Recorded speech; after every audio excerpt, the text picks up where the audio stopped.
Phoenix ஃபேமிலியை பத்தி ஒரு குட்டி ஸ்டோரி பாத்திரலாமா? ஒரு ஊர்ல ஃபோனிக்ஸ் அப்படின்னு ஒரு ஃபேமிலி இருந்துதான். அந்த ஃபேமிலியோட தலைவர் யாருன்னு பாத்தீங்கன்னா தாத்தா. இந்த குடும்பத்தை பத்தின ஸ்டோரி தான் நம்ம பார்க்க போறோம். ஃபர்ஸ்ட் தாத்தா என்ன பண்றாருன்னா, அதாவது லிசன். காலையில எழுந்த உடனே இயற்கையான சவுண்ட் எல்லாம் ரசிச்சு கேட்டுக்கிட்டே பேப்பர் படிச்சுக்கிட்டே இருக்கிறாரு. நெக்ஸ்ட் பாட்டி, அதாவது ஐடென்டிஃபை என்ன பண்றாங்கன்னா, தாத்தா ரசிச்சு கேட்ட அந்த சவுண்ட என்ன சவுண்டுன்னு ஐடென்டிஃபை பண்ணி சொல்றாங்க. அதாவது குயில் சத்தமா, குருவி சத்தமா, அந்த மாதிரி ஐடென்டிஃபை பண்றாங்க.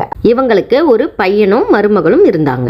நெக்ஸ்ட் அப்பா என்ன பண்றாருன்னா, அதாவது தன்னோட அம்மா, அதாவது பாட்டி ஐடென்டிஃபை கண்டுபிடிச்ச அந்த சவுண்ட சத்தமா கூ கூ கூ அந்த மாதிரி சத்தமா அந்த சவுண்ட சொல்றாரு. அதுதான் அப்பாவோட வேலை.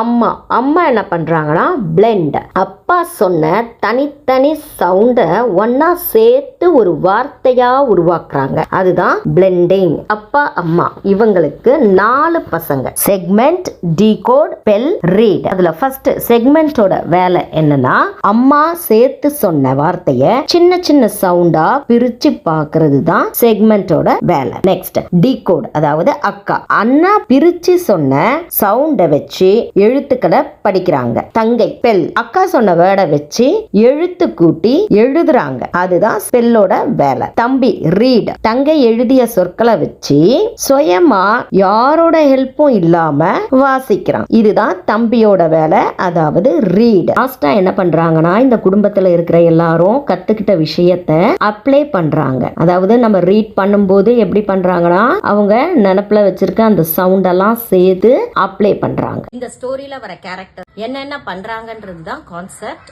அதை மைண்ட்ல வச்சுட்டு ரீட் பண்ணுங்க. கண்டிப்பா உங்க ப்ரொனன்சியேஷன் கிளியரா இருக்கும்.